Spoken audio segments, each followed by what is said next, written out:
DEVON just posted a video a few hours ago that is very important for this match. DEVON is going to have a pretty significant advantage going into this, and that advantage is that he will be starting the match with the non-buckle side of the strap.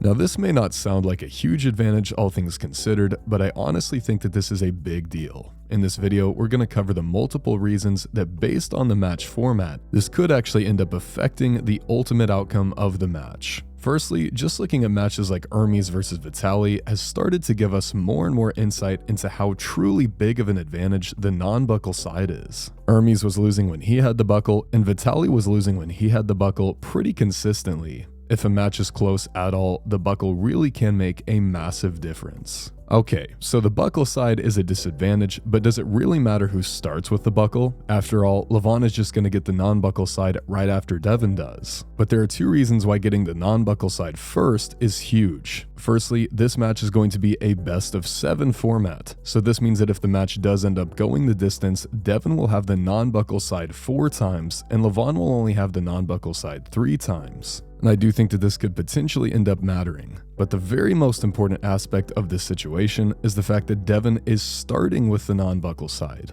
In arm wrestling, the very first round often ends up deciding the entire super match. Whoever's in the more efficient position at the very beginning when both guys are outputting 100% power is in a great spot. This is where the very largest power drain will normally occur, and I've become more and more convinced that in a top roll versus top roll situation, the buckle really does make a significant difference. Not just like a 0.5% difference, but maybe closer to a 2 or 3% difference. As mentioned earlier, there are so many matches that make the buckle appear to be the deciding factor. Justin Bishop versus Mindaugas Tarasidis is a great example of the buckle side almost always losing. As mentioned, Hermes versus Vitaly is another, Ryan Bowen versus Mataurengi Hadamoris, and really, even in the last DEVON versus Levon match, if you guys didn't notice this, DEVON got injured when he had the buckle side. Did that affect anything in reality? It's hard to know, but overall, I do think that DEVON being able to start with the non-buckle side is a legitimate advantage going into this. In my mind, this truly does boost his chances of winning slightly, but still enough to where it could potentially change the ultimate outcome. Let me know what you guys think about this. How big of a difference do you think the buckle makes? A few years ago, I probably wouldn't have thought it really mattered that much, but the more I've looked into this, I think it really does matter a lot at this high of a level. Everything has seemed to swing in the favor of Devon Larratt thus far, and now the buckle side has followed suit. And as crazy as it is to say, we are just one day out from the biggest match in history.